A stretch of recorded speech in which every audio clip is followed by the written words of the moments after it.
and welcome to the DABL Coffee Cup Games. This is the Diamond Association of Baseball Legends using Strat-O-Matic.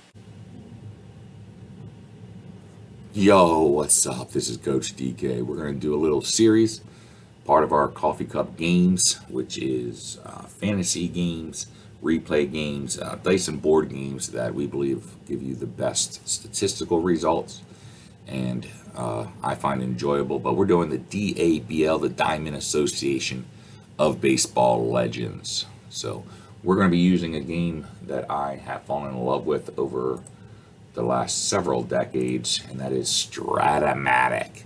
StratOmatic's out of New York, and so a game that I was introduced to in the early 1980s when my uncle got a game for Christmas, I believe, or for his birthday. I'm not really sure, but I want to say it's Christmas. But he was a Phillies fan, and so it was a year that the Phillies and the Orioles played in the World Series. I grew up in Lancaster, Pennsylvania, so I had friends who were both diehard Phillies and diehard Orioles fans, and so he wanted to be the Phillies as he was a Phillies fan, and I chose to take on the Orioles, and we replayed the World Series. I could not tell you who won, but I remember playing the game and learning how to follow a game in a score sheet, and enjoyed that process of it, of how to mark it and all that. And so we ended up replaying it. I ended up falling in love with the game.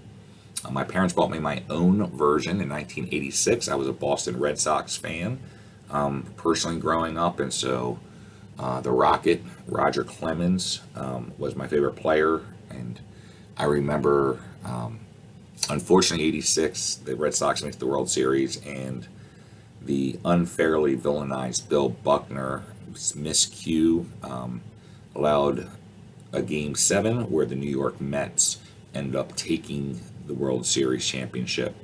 I do remember some of the cards. I remember the Astros, particularly Mike Scott and Nolan Ryan, had incredible cards, particularly Mike Scott's. I remember just being off the chart.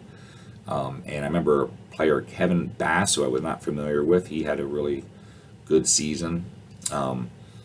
But some of the other cards that stood out to me, I remember Vince Coleman and Ricky Henderson each having AAA steal ratings. I believe both of them had over 100 steals, or at least Coleman did, I thought. And so, but I also remember some of the other players. Doc Gooden's card was incredible. Roger Clemens' card was incredible. I do remember Wade Boggs having a really good card. Seemed like he got on base all the time. And Tony Gwynn, I believe, had a really good card. But I just remember some of the players. Kevin Mitchell stands out in my mind. Is another one whose card just was really good. I remember the Cubs was also another one that I enjoyed playing from that season. But when I got my own set, computerized version as well as in-person version or actual card version, 1986 was always one of the first seasons that I repurchased. And so one of the DABL replays I'm looking forward to, obviously, will be the 1986 season. So our whole goal is to figure out who is the best player, the best teams, and the best era through the DABL. So the way it's going to work is we're going to do different series. Sometimes we'll do like replays of a decade and figure out who's the best team of the decade. Sometimes we'll just take from that, or maybe just without that, we'll take the World Series champions, all of them, and try to put them into a tournament or something and see who can come out. Probably more like a round robin, because I think one and done is sometimes not the best reflection of how they do. But also we might do some fantasy drafts, take some of the best cards or best career cards and put players into the best players that we can find, put them in the draft and let it play out and see who really shines. But for this particular series that we're going to start with, we're going to do the year 1900. So we're going to be doing 1900 and 1909. We're going to figure out who is the best teams of the decade. 1903 is when the World Series started. 1901 is when the American League joined the Major League. So we're starting right before all this happens, right on the cusp of the Major League becoming known for what it is today. So we are going to do the year 1900. Some of the best players: Honus Wagner, Willie Keeler and Elmer Flick were some of the best hitters. The best pitchers was Rube Waldow, Joe McKinney, and Jesse Tannehill. All of those players were Hall of Famers, eventually Hall of Famers. So they showcased their talents this year in the year 1900. I picked the top 10 best players I had found on one of the sites. I apologize, I don't remember which one. But Honus Wagner, obviously 381 average, 45 doubles, 22 triples, 4 home runs, had 100 runs and over 100 runs and scored, and exactly 100 RBIs and over 200 hits. He's always been one of my favorite players when I do a draft, fantasy draft of some sort. Some of the other players that might stand out to you, I thought was interesting. Nap Lajoie had a very average season for him, but I did not realize that he had missed 40 games to a brawl with Elmer Flick, who's the number 2 listed player. So Lajoie still put together an impressive array of numbers on the eve of his massive 1901 American League debut. So had a very, very incredible season in spite of missing 40 games due to getting into a fight. Player I always enjoy is Joe Kelly and Billy Hamilton. I always try to get one of those just for their speed. Both of those guys have incredible speed. Hamilton, he's getting down toward the end of his career at this point, but still a player that I'm looking forward to seeing how he does. On the mounds, Cy Young, first time in 13-year span that he actually does not achieve 20 wins. And so I would say a subpar season for him. Rube Waldow, a player that I think is a really, really great story during the year 1900. He actually starts off with Pittsburgh, and the manager, Fred Clark, can't stand his personality and finds Rube very, very difficult. So he releases him, or puts him on a suspension, So the Indianapolis Hoosiers of the American League inquire with Pittsburgh if they can sign him and use him, since there's no competitive reasons for Pittsburgh not to do it. They say sure. Rube Waldow ends up becoming the best pitcher in the American League. He ends up pitching both games of a double hitter, and we'll get into that at a later time. So Fred Clark realizes how talented Rube is in spite of his personality and the difficulties that he brings. So he signs Rube back and ends up leading the league in ERA. But great story there.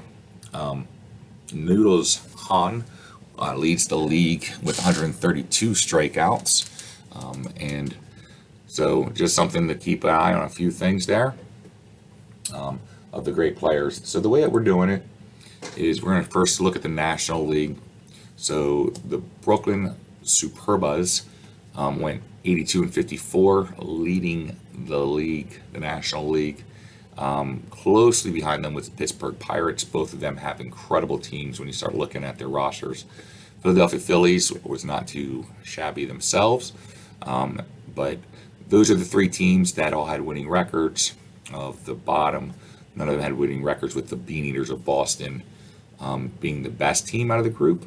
St. Louis Cardinals, Chicago Orphans, Cincinnati Red Stockings, and the New York Giants were at the bottom, which memory serves me correctly, they usually were very strong in the 1800s as well as the early 1900s. But I do know Boston seems to be one of the best teams out there consistently. When you look at the first 40, 50 years of baseball's history. So the way that we're doing it is that we are going to automatically take the top 2 teams from each league, and they're going to qualify for the DABL. So here's the Brooklyn Superbas, and then obviously the Pittsburgh Pirates. And so those 2 teams will automatically qualify. The way that you qualify is by at the end of the season, if you are either have the top 2 records, since there's 8 teams and they don't have divisions. If you are in the top 2, so any team that besides Pittsburgh and Brooklyn gets in the top 2, or a team that makes the World Series, in every season we will always take the top 8 teams, whether there's 15 teams in a league or if there's 8, as in this case, we always take the top 8 teams, and they will battle out. If you can make it to the World Series, we will include you as well. So there is a possibility, but Pirates and Brooklyn already included.